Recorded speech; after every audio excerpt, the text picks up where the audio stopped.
The Imperial Russian Navy was the navy of the Russian Empire, existing from 1696 until the February Revolution of 1917. It grew out of a smaller force that existed prior to Peter the Great's founding the regular Russian Navy during the Second Azov campaign. It was expanded in the second half of the 18th century and by the early part of the 19th century had reached its peak strength, only behind the British and French fleets in terms of size. The Navy then went into a period of decline due to Russia's slow technical and economic development in the first half of the 19th century, but it underwent a revival in the latter part of the century during the reign of Tsar Nicholas II until most of its Pacific fleet was destroyed in the disastrous Russo-Japanese War. The First World War was mixed for the Navy, with the Germans generally gaining the upper hand in the Baltic but the Black Sea falling under Russian control. The Russian Revolution marked the end of the Imperial Navy, with its sailors fighting on both sides and its surviving ships forming the core of the Soviet Navy upon its creation in 1918.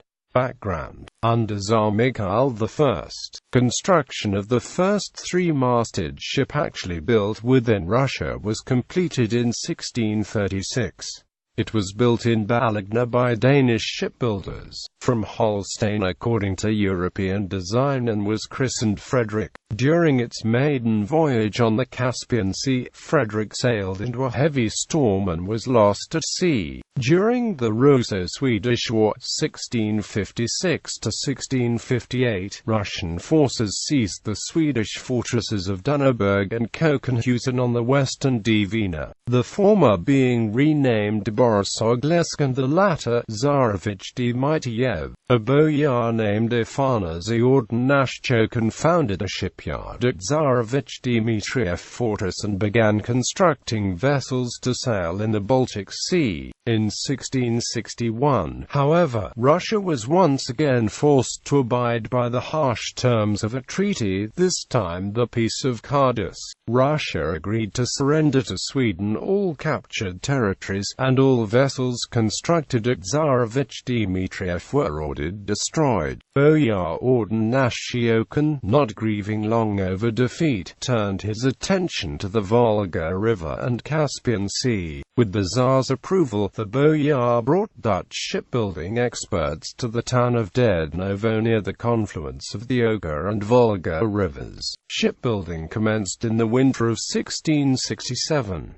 Within 2 years, 4 vessels had been completed, 1 22-gun galley, christened, and 3 smaller ships. The ill-fated Frederick had been a Holstein vessel, became Russia's first own 3-masted, European-designed sailing ship but met with a similarly unfortunate end. The ship was captured in Astrakhan by rebellious Cossacks led by Stepan Razin. The Cossacks ransacked and abandoned it, half-submerged, in an estuary of the Volga. During much of the 17th century, Russian merchants and Cossacks, using kochboats, sailed across the White Sea, exploring the rivers Lena, Kolyma and Indigirka, and founding settlements in the region of the Upper Amur. Unquestionably, the most celebrated Russian explorer was Semyon Dezhnev, who, in 1648, sailed the entire length of present-day Russia by way of the Arctic Ocean. Rounding the Chukotka Peninsula, Dezhnev passed through the Bering Sea and sailed into the Pacific Ocean. Reign of Peter the Great. The creation of the regular Russian Navy took place during the reign of Peter the Great. During the Second Azov campaign of 1696 against Turkey, the Russians employed for the first time 2 warships, 4 fireships, 23 galleys and 1,300 strugs, built on the Voronezh River. After the occupation of the Azov fortress, the Boyar Duma looked into Peter's report of this military campaign and passed a decree on commencing the construction of the navy on October 20, 1696. This date is considered the official birthday of the regular Russian Navy. During the Great Northern War of 1700 to 1721, the Russians built the Baltic Fleet. The construction of the Old Fleet took place in 1702 to 1704 at several shipyards. In order to be able to defend the conquered coastline and attack enemies' maritime communications in the Baltic Sea, the Russians created a sailing fleet from the ships built in Russia and imported from abroad. From 1703 to 1723, the main base of the Baltic Fleet was located in St. Petersburg and then in Kronstadt. The bases were also created in Reval and in Viborg after it was ceded from Sweden after the War of 1741 to 43. At first, Vladimir Skyprikas was in charge of shipbuilding. Later on, these functions were transferred to the Admiralty Skyprikas. In 1745, the Russian Navy had 130 sailing vessels, including 36 ships of the line, 9 frigates, 3 Snyavers, 5 bombardier ships and 77 auxiliary vessels. The Old Fleet consisted of 396 vessels, including 253 galleys and semi-galleys and 143 brigantines. The ships were being constructed at 24 shipyards, including the ones in Voronezh, Kazan, Pereyaslavl, Arkhangelsk, Olonets, Petersburg and Astrakhan. The naval officers for the fleet were supplied from among the Dvoryan and regular sailors, from conscripts. The service in the Navy was lifelong. Children of noblemen were educated for naval service at the School for Mathematical and Navigational Sciences, which had been founded in 1701 in Moscow's Sukharev Tower. Students were often sent abroad for training in foreign fleets. It was also customary to hire foreign nationals who had significant naval experience to serve in the Russian Navy, such as the Norwegian Dutch Cornelius Croix,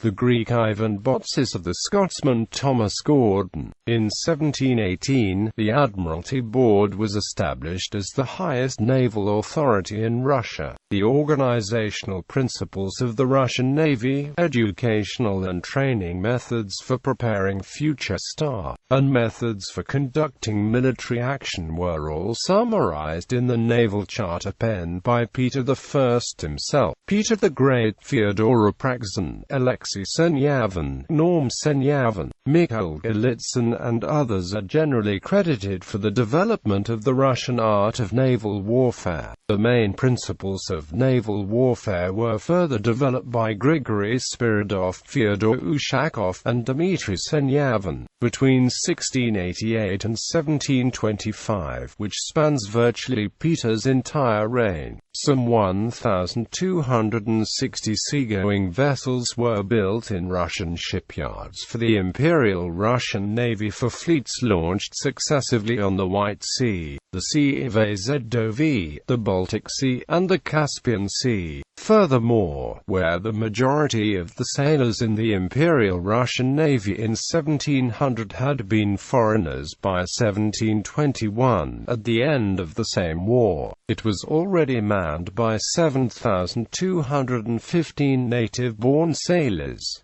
18th century. In the second half of the 18th century, the Russian Navy grew stronger due to activization of Russia's foreign policy and Russo-Turkish wars for supremacy in the Black Sea. For the first time, Russia sent its squadrons from the Baltic Sea to distant theaters of operations. Admiral Spiridov's squadron gained supremacy in the Aegean Sea by destroying the Turkish fleet in the Battle of Chesma in 1770.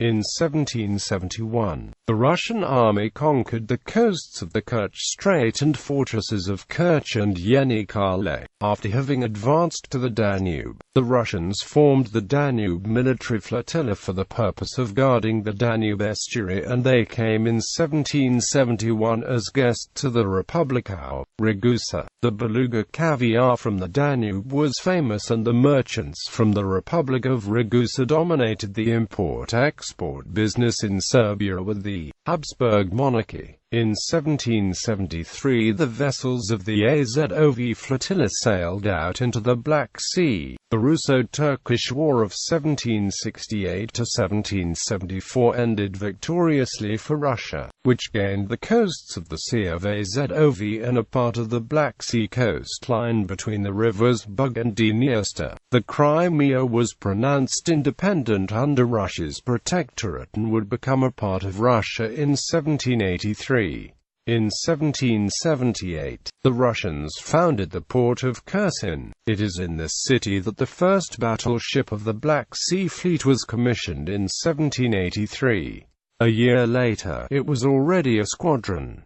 19th century. In the second half of the 18th century, the Russian Navy had the four largest fleet in the world after Great Britain, Spain, and France. The Black Sea Fleet possessed 5 line of battleships and 19 frigates. The Baltic Fleet had 23 ships of the line and 130 frigates. In the early 19th century, the Russian Navy consisted of the Baltic and Black Sea Fleets, Caspian Flotilla, White Sea Flotilla and Okhotsk Flotilla. In 1802, the Ministry of Naval Military Forces was established. In 1826, the Russians built the first armed steamboat Ijora, equipped with 8 cannons. In 1836, they constructed the first paddle steam frigate of the Russian Navy called Bogata, power 177 kilowatts, armament 28 cannons. Between 1803 and 1855, Russian sailors undertook over 40 circumnavigations and long-distance voyages, most of which were in support of the Pacific colonies in Alaska, California, and the ports on the eastern seaboard of Siberia. These voyages played an important role in the exploration of the Far East, different oceans, and contributed important scientific research materials and discoveries in Pacific, Antarctic and Arctic theaters of operations.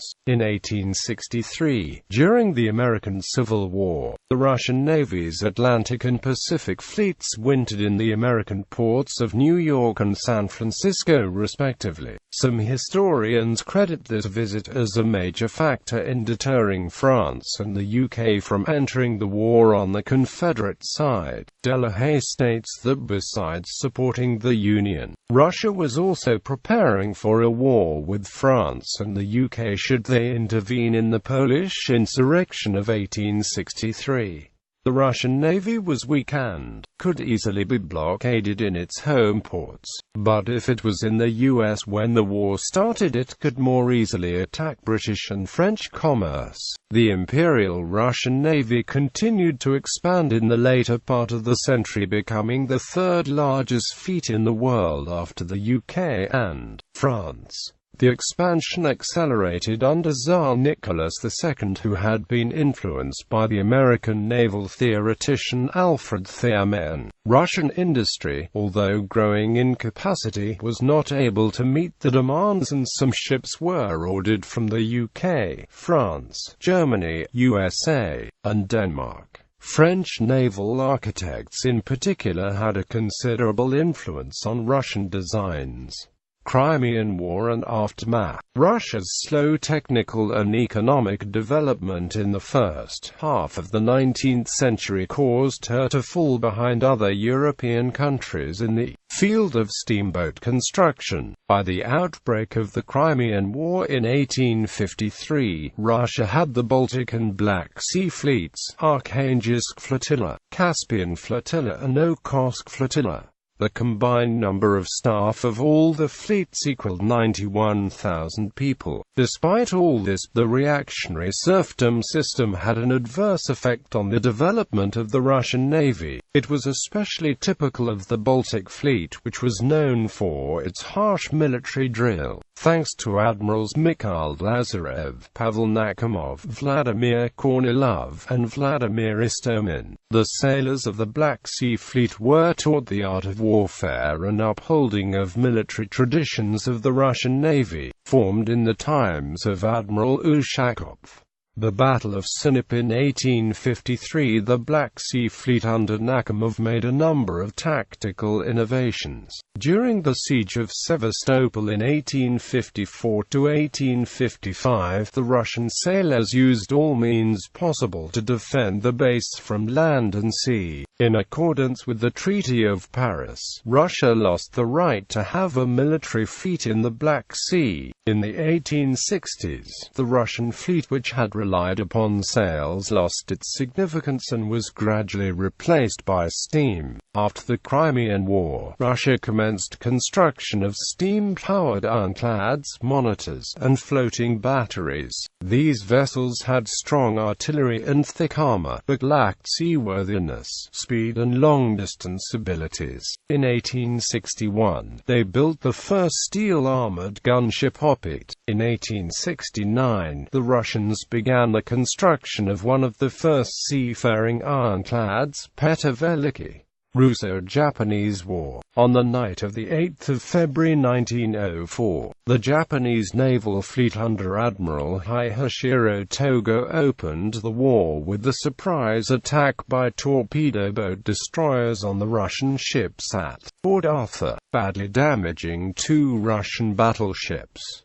The attacks developed into the Battle of Port Arthur the next morning. A series of indecisive naval engagements followed, in which the Japanese were unable to attack the Russian fleet successfully. Undershore batteries of the harbor, and the Russians declined to leave the harbor for the open seas, especially after the death of Admiral Stepan Osipovich Makarov on 13 April 1904. After the attack on Port Arthur, the Japanese attempted to deny the Russians use of the port. On the night of 13–14 February, the Japanese attempted to block the entrance to Port Arthur by sinking several cement-filled steamers in the deep water channel to the port, but the steamers, driven off course by Russian gunfire, were unable to sink them in the designated places, rendering them ineffective. Another attempt to block the harbor entrance on the night of 3/4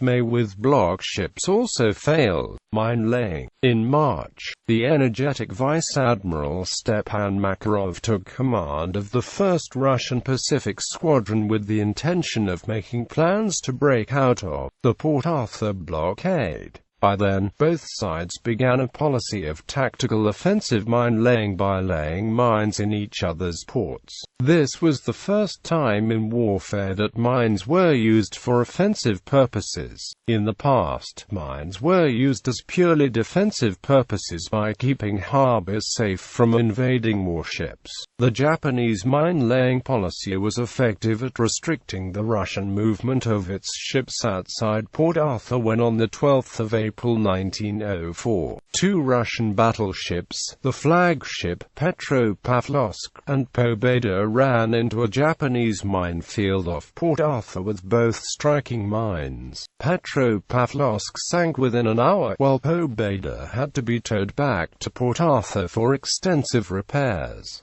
Makarov died on Petropavlovsk. However, the Russians soon learned the Japanese tactic of offensive mine-laying and decided to play the strategy too. On the 15th of May, 2 Japanese battleships, Jashima and Hatsusa, were both lured into a recently laid Russian minefield off Port Arthur, both striking at least 2 mines. Jashima sank within minutes, taking 450 sailors with her, while Hatsusa sank under tow a few hours later. The Russian fleet attempted to break out from Port Arthur and proceed to Vladivostok, but they were intercepted and dispersed at the Battle of the Yellow Sea. The remnant of the Russian fleet remained in Port Arthur, where the ships were slowly sunk by the artillery of the besieging army. Attempts to relieve the city by land also failed, and after the Battle of Liaoyang in late August, the Russians retreated to Mukden. Port Arthur finally fell on the 2nd of January 1905, after a series of brutal, high-casualty assaults. Russian submarines. By the 25th of June, the Imperial Russian Navy had purchased its first naval submarine from Isaac Rice's Electric Boat Company. This submarine was built under the direction of Arthur Leopold Bush as the American torpedo boat Fulton. It was a prototype of the known as the Ada-class, plunger-class submarines. By the 10th of October, this first Russian submarine was commissioned into service the eastern coast near Vladivostok, Russia, and was renamed Samur. This first Russian submarine was not ready in time for the Russo-Japanese War. The reason behind this delay was partly due to a shipment of torpedoes originally ordered from Germany in early 1905. Russia soon ordered more submarines, and they were built under contract with the Holland Company by the Neva Shipbuilding Company located in St. Petersburg, Russia. In 1903, the German shipbuilding firm Germania Werft at Kiel completed Germany's first fully functioning engine-powered submarine, Forelle. The submarine was toured by Kaiser Wilhelm II, and Prince Heinrich of Prussia was given a brief cruise in the vessel. In April 1904, the Imperial Russian Navy purchased Forelle, and ordered 2 more submarines of the Karp class. These vessels, as well as Forelle, were transported along the Trans-Siberian Railway en route to the war zone. Germania Werft, under the supervision of Spanish naval architect Raimundo Lorenzo d'Oiville Montjustin, continued his work on the Karp-class submarines, improving and modifying one into Germany's first U-boat, U-1, which was commissioned into the Imperial German Navy on 14 December 1906.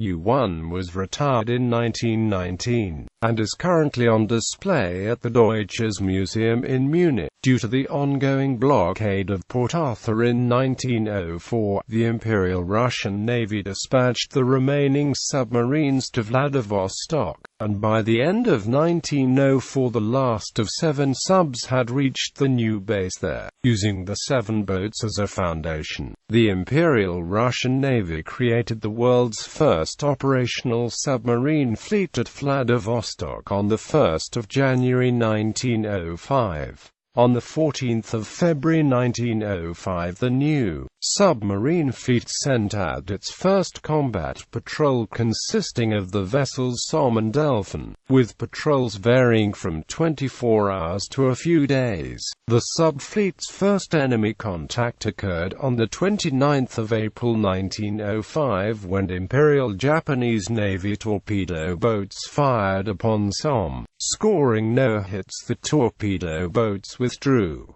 On 1 July, the Russian submarine Kita made contact with 2 Japanese torpedo boats in the Tartar Strait. Kita could not submerge quick enough to obtain a firing position, and both adversaries broke contact. Decisive battle. Tsushima. The Russians had already been preparing to reinforce the fleet the previous year by sending elements of the Baltic Sea Fleet under Admiral Zinovy Rozhestvinsky around the Cape of Good Hope to Asia, a voyage of over 18,000 miles. On 21 October 1904, while passing by the United Kingdom, they nearly provoked a war in the Dogger Bank incident by firing on British fishing boats that they mistook for Japanese torpedo boats. The duration of the Baltic Fleet's journey meant that Admiral Togo was well aware of the Baltic Fleet's progress, and he made plans to meet it before it could reach port at Vladivostok. He intercepted them in the Tsushima Strait between Korea and Japan, in the early morning of 27 May 1905. Although both battleship fleets were on nearly equal footing in regards to the latest in battleship technology, with the British warship designs representing the Imperial Japanese Navy, and predominantly the French designs being favored by the Russian fleets. It was the combat experience that Togo had accrued in the 1904 naval battles of Port Arthur and the Yellow Sea that gave him the edge over the untested Admiral Rozhestvinsky during the Battle of Tsushima on the 27th of May. By the end of the day on the 27th of May, nearly all of Rozhestvinsky's battleships were sunk, including his flagship, Knyaz Suvorov, and on the following day Admiral Nebogotov, who had relieved Rozhestvinsky due to his wounds, surrendered the remainder of the fleet to Admiral Togo. Reconstruction prior to World War I. At the end of the Russo-Japanese War in 1905, Russia fell from being the third greatest naval power to sixth place. The focus of Russian naval activities shifted back from the Far East to the Baltic. The task of the Baltic Fleet was to defend the Baltic Sea and St. Petersburg from the Germans. Tsar Nicholas II created a naval general staff in 1906. At first, attention was directed to creation of mine-laying and a submarine fleet. An ambitious expansion program was put before the Duma in 1907–1908 but was voted down. The Bosnian crisis of 1909 forced a strategic reconsideration, and new Ganga-class battleships, cruisers, and destroyers were ordered for the Baltic Fleet. A worsening of relations with Turkey meant that new ships, including the Imperatrica Maria-class battleships, were also ordered for the Black Sea Fleet. The total Russian naval expenditure from 1906 to 1913 was $519 million, in fifth place behind Britain, Germany, the United States and France. The rearmament program included a significant element of foreign participation, with several ships and machinery ordered from foreign firms. After the outbreak of World War I, ships and equipment being built in Germany were confiscated. Equipment from Britain was slow in reaching Russia and was diverted to the West and Allies' own war effort. World War I. Baltic Sea. In the Baltic Sea, Germany and Russia were the main combatants, with a number of British submarines sailing through the Kattegat to assist the Russians, including E-9 commanded by Max Horten. With the German fleet larger and more modern, the Russians played a mainly defensive role, at most attacking convoys between Germany and Sweden and laying offensive minefields. Russian and British submarines attacked German shipping sailing between Sweden and Germany. With heavy defensive and offensive mining on both sides, fleets played a limited role on the Eastern Front. The Germans mounted major naval attacks on the Gulf of Riga, unsuccessfully in August 1915 and successfully in October 1917, when they occupied the islands in the Gulf and damaged Russian ships departing from Riga, which had recently been captured by Germany. By March 1918, the Russian Revolution and the Treaty of Brest-Litovsk made the Germans masters of the Baltic Sea, and German fleets transferred troops to support newly independent Finland and to occupy much of Russia, halting only when defeated in the west. The Russians evacuated the Baltic Fleet from Helsinki and Tallinn to Kronstadt during the ice cruise of the Baltic Fleet in March 1918. Black Sea. The Black Sea was the domain of the Russians and the Ottoman Empire, but the Russian fleet dominated the sea. It possessed a large fleet based in Sevastopol, and it was led by two skilled commanders, Admiral Eberhardt and Admiral Kolchak.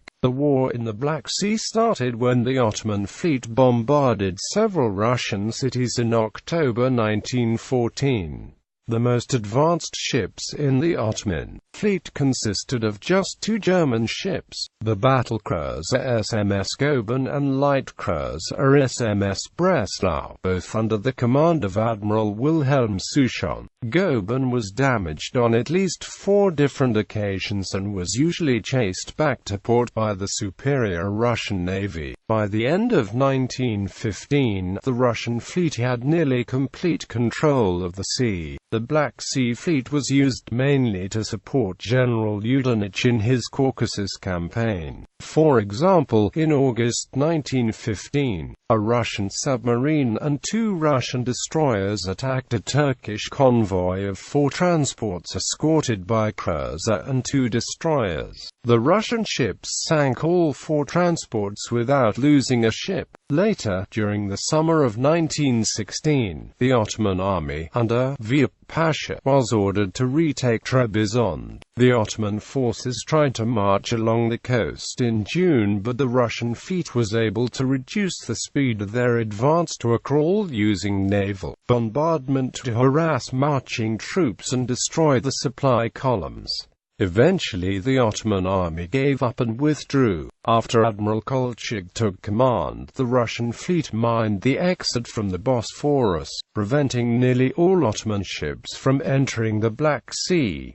Later that year, the naval approaches to Varna were also mined. The greatest loss suffered by the Russian Black Sea Fleet was the destruction of the modern dreadnought Imperatrica Maria, which blew up in port on 7 October 1916, just 1 year after it was commissioned. The sinking of Imperatrica Maria was never fully explained. It could have been sabotage or a terrible accident.